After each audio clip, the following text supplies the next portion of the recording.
So in the next bit, what you will be doing is running the, let's say, the standard genomic prediction model on this data. So I'll guide you first a little bit through the basics of this, which some of you may be very familiar with. Because as I said, if we have genomic prediction, the central model that we use is typically a mixed model, and it's not any different if we start to use other omics.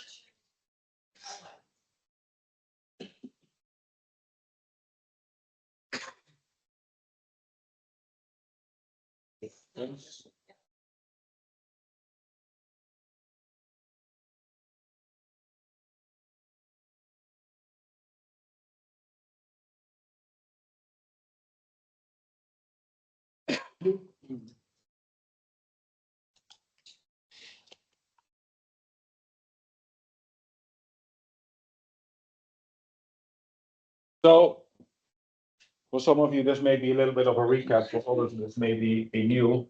If we talk about genomic prediction, there's the GBLUP approach where we use genomic relationships, and then there's something called SNPLUP, which is conceptually closer to the GWAS approach, so the approach being used for mapping QTL. But what I'll show is that the two are actually equivalent to each other. So if we do GWAS, so if we're interested in which loci in the genome are most significantly associated with our trait of interest, then we typically make this kind of Manhattan plots where you see the chromosomes along the x-axis and p-values of the associations, or minus log 10 p-values along the y-axis, and higher values means higher significance. In this kind of model, what we do is we have some fixed effects here, which is Hercules season, age of the animal, etc. We put in one SNP at a time, and we do the regression of the phenotype on this one SNP, and we estimate the SNP effect, which is denoted as beta here, right? The thing is that if we put only one SNP in the model, if that SNP has a very high frequency in one family but not in any others, it may actually just capture, let's say, the average of the family more than just the effect of that particular SNP alone. So to try to avoid that, we put in this polygenic effect here, which basically can use a pedigree-based relationship matrix, or it can be a genomic relationship matrix using the entire all SNPs throughout the entire genome.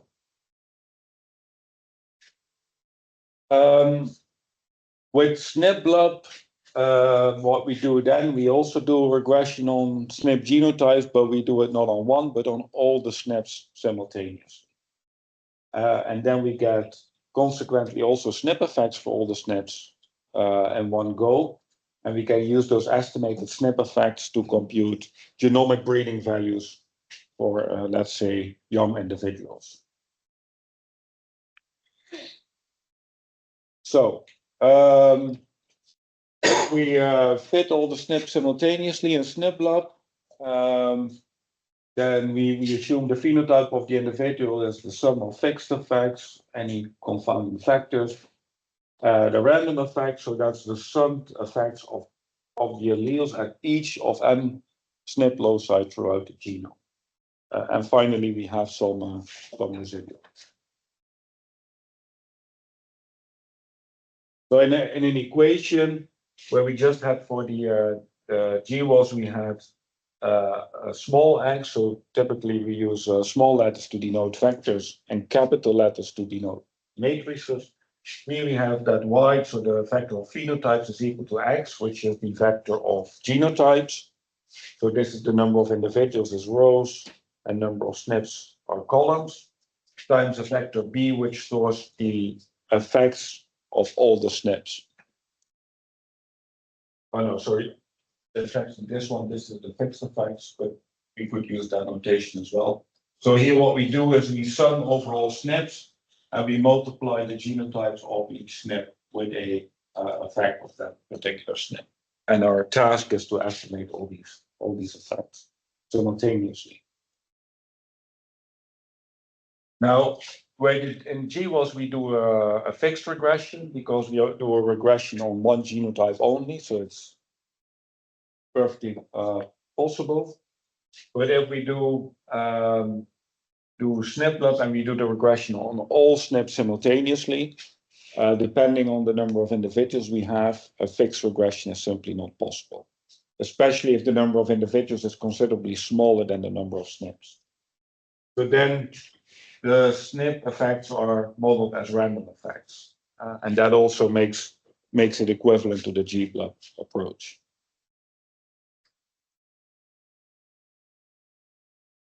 So just a simple example here with 3 SNPs to make it visible. Right over at the right top, there's the equation I showed before. So we have the phenotypes is equal to the fixed effects, and then we sum across in this case, the 3 SNPs. They all have a vector of genotypes with 0, 1, and 2 values that we multiply with each of their effects. And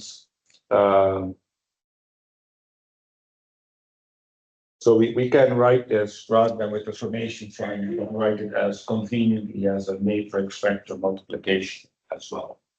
So Z simply stores the genotypes of the 3 SNPs together, and G just holds the SNP effects for each of the 3 SNPs. And that matrix notation is convenient because it allows us to actually come up with expressions to solve these models. So if we need to solve this model, we can write this out in these so-called mixed model equations, where we have the X, so that links phenotypes to fixed effects, and we have Z, that are the genotypes of all the individuals, right? And because we estimate the SNP effects as random, we attach a variance ratio lambda to it. And the other thing to notice here is that actually in this case, the matrix that we multiply it with is identity, which means that we treat the effects of different SNPs as independent, or the model treats them as such when solving the equations. So the only thing I didn't introduce here yet more extensively, so lambda is the ratio of the residual variance over the SNP effect variance, right? But similar to GBLUP, but then it would be the residual over the additive genetic variance. And what I said before is that typically in genomic prediction, we treat all SNP as equally important. So we give each SNP the same variance. And this variance here is the additive genetic variance divided by the total number of SNPs. That's the assumptions behind this model. So we need to know these variance components, and we need to estimate them. Typically often done by Remo. So today you will be using actually the BGLR package, which is a Bayesian package, and which runs quite efficiently also on this size of data sets. In routine evaluations, people would know probably what this variance ratio is. They estimate this every 3 to 5 years and just use that then constantly in their evaluations. So here the idea is that the total additive genetic variance is the sum of the variance due to each SNP. So what we do is we sum across all the SNPs, and then we have this variance that's associated with each of the SNPs. You want to get an estimate for it. But there's also variance in the allele count or in the genotypes of the SNP, right? So that's also taken into consideration here. So then if we model it like this, and the genotypes are 0, 1, and 2 in the model, then if effectively if we want to get the variance for each of the SNPs, we don't divide the total edited SNP variant by the number of SNPs, but we actually divide it by the sum of the genotype variance. Right? So each SNP has a genotypic variance of 2 times p, which is the allele frequency, times 1 minus p. And here we take the sum of that across all those. Okay. And this typically has a mean value of something like somewhere between 0.3 and 0.4.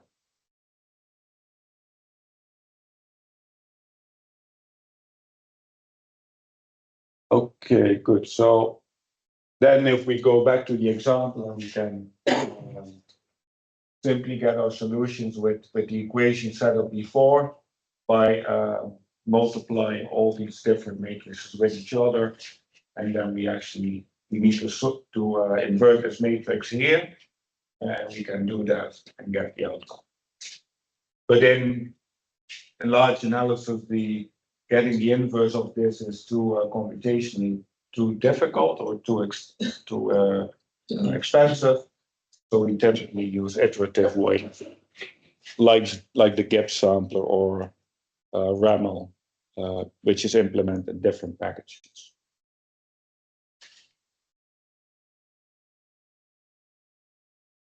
So just to go back to what if we did on this tiny little data set, if we did the GWAS approach versus the SNP-LUP approach.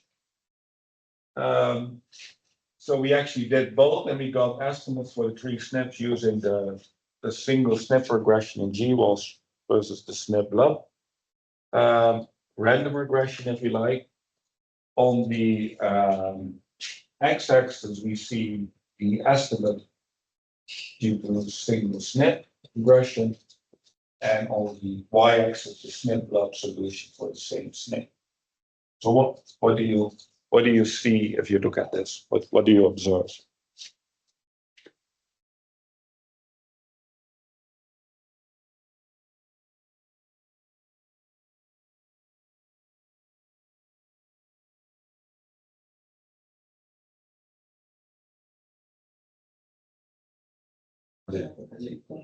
Yes, they're pretty well correlated. Yes, that's one thing.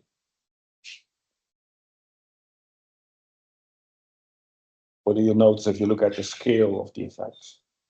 It's lower for density. Yes.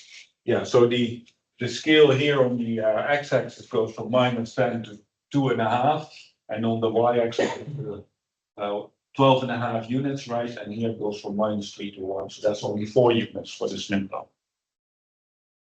And the reason is that because we estimate in SNP-LUP these SNP effects as random, and we use this variance or the shrinkage parameter, it's already in the name. These estimates, they are estimated, these 3 are estimated simultaneously, and they're shrunken to the mean, whereas that's not the case with the fixed regression in the single SNP GWAS. Yeah, and another way to understand this is that if you put only one SNP in the model, that can explain maybe effects that are also associated with other SNPs that would come into the model in SNP-LUP.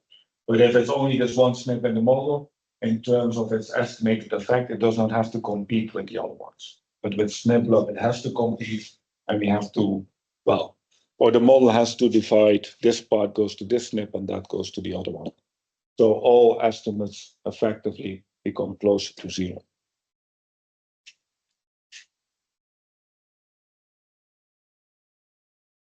So this just summarizes this. With single SNP GWAS, we estimate SNP effects 1 by 1. With SNP-LUP, we estimate them all simultaneously. Well, you could argue that with SNP GWAS, the effects are sort of simple, ordinary least squares regression coefficients, whereas with SNP-LUP, they're partial regression coefficients because they're conditional on the estimates for the other SNPs as well. In terms of mixed model models the single SNP as a fixed regression and the SNP lump as random. So there's no shrinkage with the GWAS put there for the SNP lumps.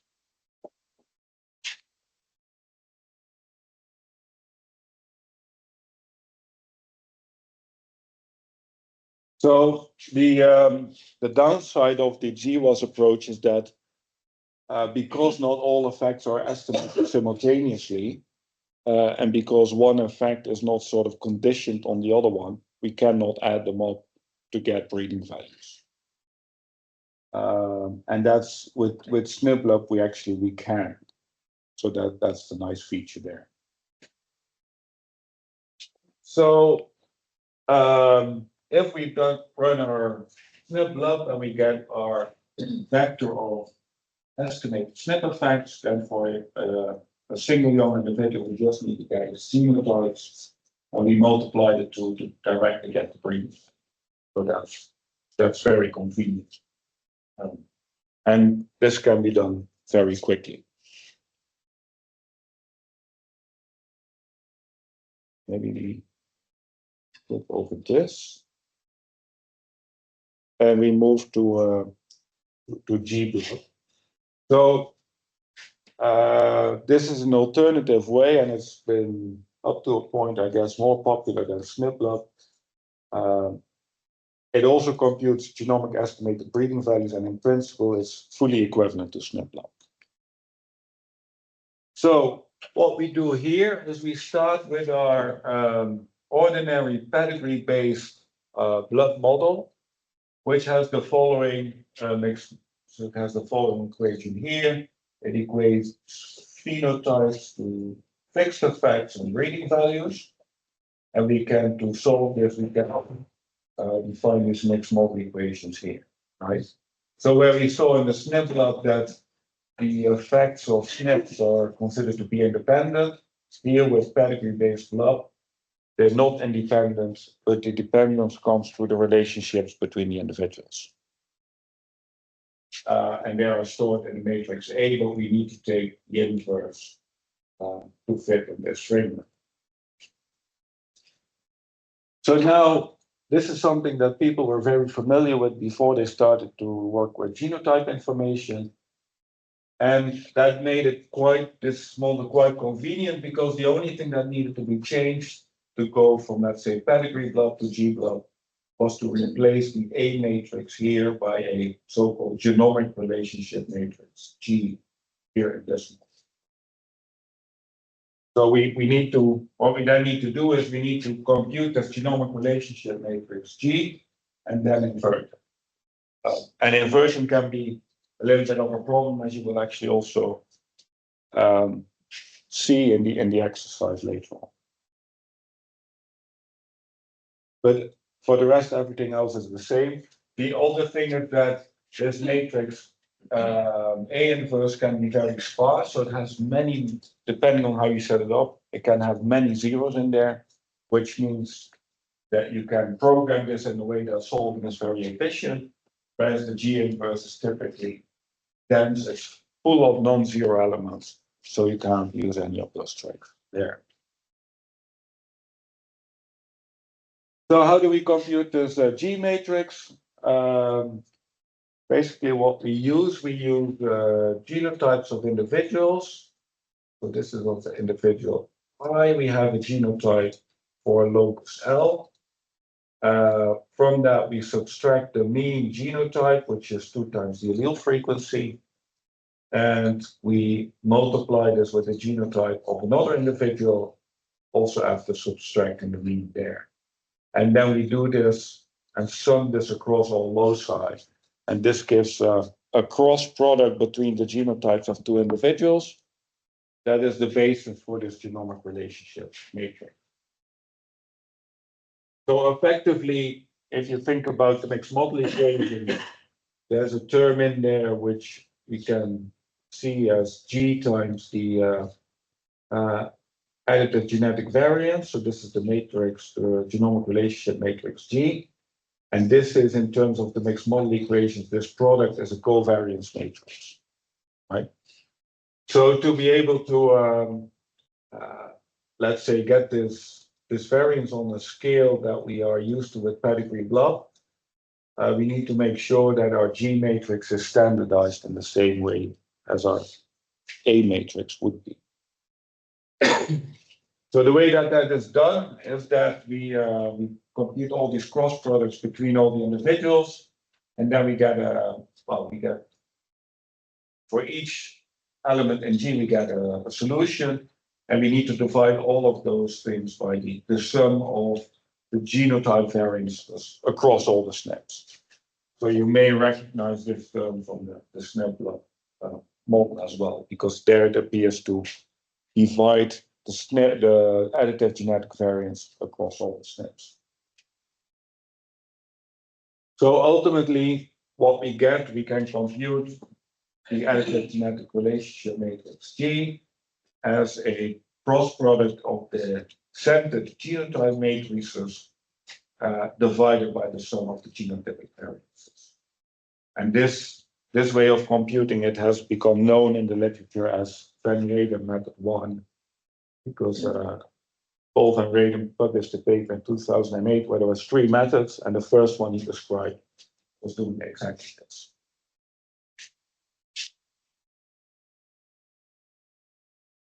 So, just to contrast the two, the SNP blood versus the G blood, although in principle they're mathematically equivalent, the size of the mixed model equations is different.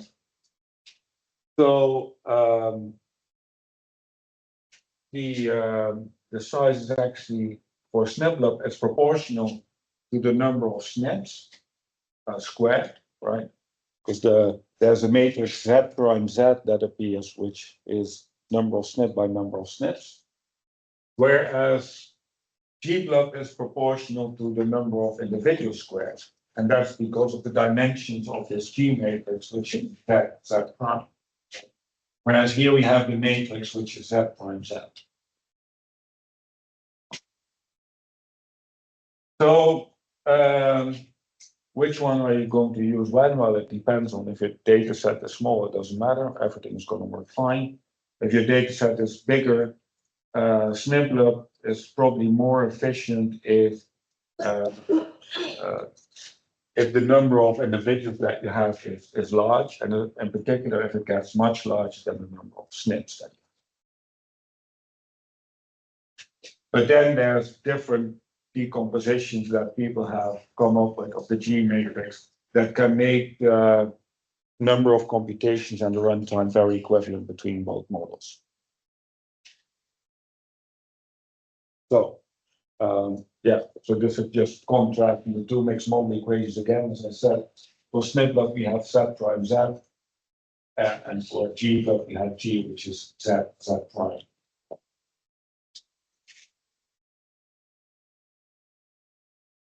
So, let's now, unless there's questions, let's move on to the second part of the exercise, where you have to run a G blood. You need to compute and evaluate the genomic relationship matrix, build and solve the model, and store the variance components. And as I said, sometimes there's issues with the G matrix that we to invert it. In this case, it's actually not positive definite. So that may cause problems later on in the script.